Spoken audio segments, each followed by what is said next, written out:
আপনারা দেখেছেন এই কালেমার পতাকা ঢাকা গাজীপুরে ফ্লাইওভারের ওপর যখন কালেমার পতাকাগুলো যখন উঠানো হলো, ঠিক যেমনিভাবে বাংলার জমিনে আর্জেন্টিনার পতাকা 7 কিলোমিটার ধরে যুবকেরা যখন ব্যস্ত হয়ে গেল, ব্রাজিলের পতাকা যখন উড়াইতে ব্যস্ত হয়ে গেল, তখন কিছু আমার মুসলমান ভাইয়েরা কালেমার পতাকাগুলো যখন উড়াইতে লাগলো, কিছু নাস্তারি কিছু নামধারী মুসলমান কুলাঙ্গারের বাচ্চা এই কালেমার পতাকাকে খুলে ওপেনে পুড়াইছে। কথা বলেন ঠিক কিনা?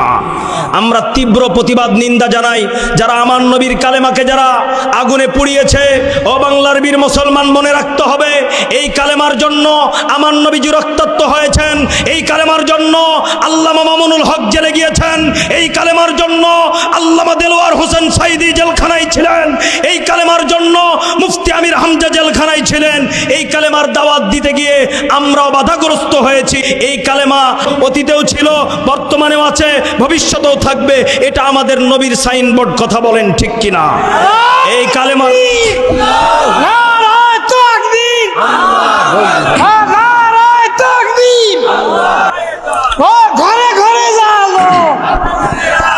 চোখ দিয়েছেন ভালো কিছু দেখার জন্য, অথচ আমরা এ চোখ দিয়ে খেয়ানত করি। আল্লাহ বললেন এটা করা যাবে না, ওটা আরো করে।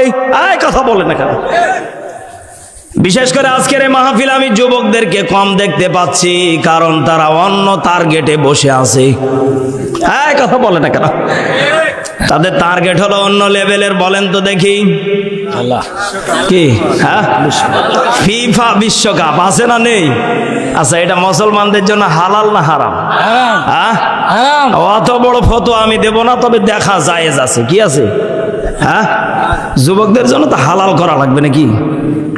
সেদিন এক ভাই বিয়ে করবার গেছে, যা বলতেছে, হুজুর আমার শ্বশুর বাড়ি থেকে বেশি না 2 লক্ষ টাকা মোহরানা করছে। এখন আপনারাই তো কোন হুজুর, টাকা পরিশোধ না করবার পারলে ওই বউ যদি ক্ষমা না করে, যতদিন পর্যন্ত তার সাথে থাকবো ততদিন পর্যন্ত হালাল হবে না, জেনার কাতারে নাম উঠবে। হুজুর আমার এখন উপায় কি? আমি বললাম উপায় হলে একটাই, বইয়ের পা ধরে কান্নাকাটি করা লাগবে। কথা কোন ঠিক কিনা? আল্লাহর বান্দা যুবক বাসর রাতে যা বইয়ের পা হাত ধরে ইচ্ছা মতো কান্নাকাটি করছে। রাত 1টার দিকে ফোন দেয়া বলতেছে, ভাই কাম তো সেরে ফেলছি। কয় কি হচ্ছে? কয় বইয়ের পা হাত ধরে যখন ক্ষমা চাইছি, বউ আমার মাথায় হাত বুলে গেছে, বাবু রাগ করো না, কান্নাকাটি করো না। কেন আমি বাবু হচ্ছি? নাউজুবিল্লাহ করো না কেন? যদি আপনি মোহরানার টাকা যদি নগদ দিতেন, বইয়ের কাছে বাবু হয়ে থাকা লাগতো না, বইয়ের কাছে আপনি বীর পুরুষ হয়ে থাকতেন। কথা কোন ঠিক কিনা? আজকে আমাদের সমাজ অধপতন হওয়ার একটাই কারণ, আমরা বইয়ের কাছে দুর্বল। বউ যদি কয় এই হসে। এই যে আমাদের বাংলাদেশে আজকে ফিফা বিশ্বকাপ খেলা হচ্ছে, সত্য করে বলেন তো দেখি, অনেক যুবকেরা কিন্তু এই বিষয়টা নিয়ে মাতামাতি করছে, অথচ তাদের শরীরে শক্তি আছে, সব ঠিক আছে। তারা যদি ইচ্ছা করে কষ্ট করে রাত্রিবেলা জেগে না থেকে কষ্ট করে তারা ঘুমটাকে সুন্দর করে আরাম করে পেড়ে সকালবেলা রিজিকের তাগিদে উপার্জন করে মা বাবার মুখে হাসি ফোটাতে পারত।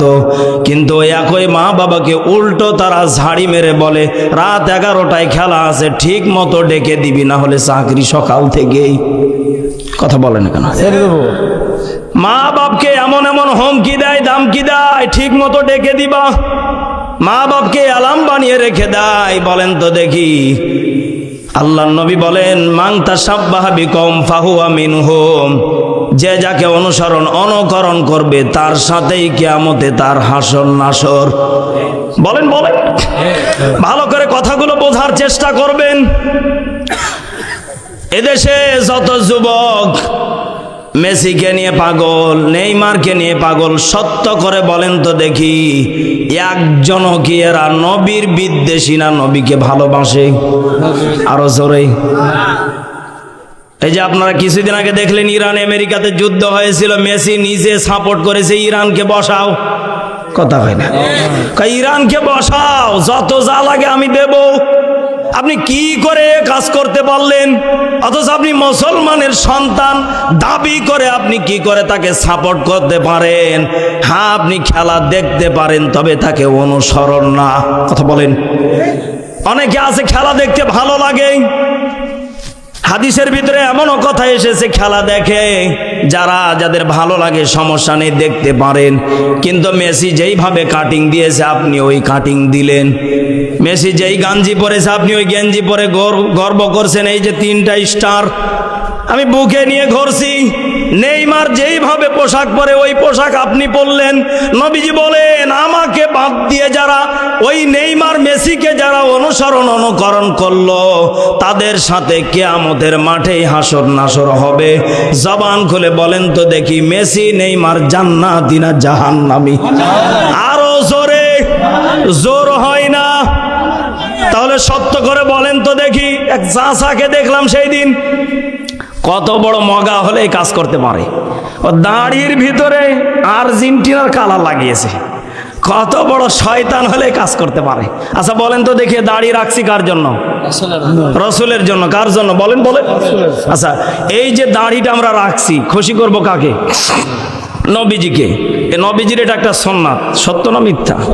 তো নবীজির যদি সুন্নাত, এই সুন্নাতের ভিতরে যেই মগা সুন্দর করে ডিজাইন করে আর্জেন্টিনার পতাকা আঁকাইছে, চাচা বয়সী লোক, আল্লাহ মাফ করুক, একটু সত্য করে বলেন তো দেখি, ওই ব্যক্তি যদি মুসলমান হয়ে থাকে আর যদি অনুকরণ করে থাকে কি ও তো প্রমাণ করছে ওর ঈমান আছে? আরো জোরে বলেন, ঈমান আছে? ও বাংলার বীর মুসলমান যুবক ভাইয়েরা আমার, তুমি খেলা দেখতে পারো, মেসির কোনো আপত্তি নাই, আমি তোমাকে বাধা দিব না। তুমি নেইমারের খেলা দেখতে পারো, আমি তোমাকে বাধা দিব না। কিন্তু মনে রাখতে হবে, মান তাশাব্বাহা বিকওমিন ফাহুয়া মিনহুম। যদি তুমি মেসিকে নেইমার, ওই মেসিকে তুমি যদি ফলো করো, মেসির মতো যদি চুলের কাটিং দাও, মেসি নেইমারের মতো যদি তুমি গেঞ্জি পরো, তোমার শার্ট প্যান্ট ডিজাইন যদি ওদের মতো হয়, কিয়ামতের মাঠে নবীর শাফায়াত তো দূরের কথা, মেসি তোমাকে লাথাইতে টেনে জাহান্নামের দিকে নিয়ে যাবে। কথা বলেন ঠিক কিনা?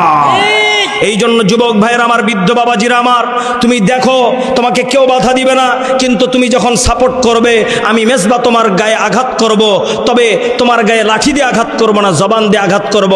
কেন আঘাত করব? ইন্নাল উলামা ওয়ারাসাতুল আম্বিয়া, এই উলামা ইকরাম নবীদের ওয়ারিস। নবীজি কালেমার দাওয়াত দিতে গিয়ে মক্কাতে পাথর আঘাত খেয়েছেন, মদিনাতে রক্তাক্ত হয়েছেন। কথা বলেন ঠিক কিনা? এই কালেমার দিকে যদি কেউ আবার চোখ রাঙায়, ও বাংলার বীর মুসলমান, কষ্ট হচ্ছে আপনাদের? এই কালেমার দিকে যদি কেউ আবার চোখ রাঙায়, আমি আপনাদেরকে বলতে চাই, আবার আমাদেরকে মাঠে ময়দানে নামতে হবে।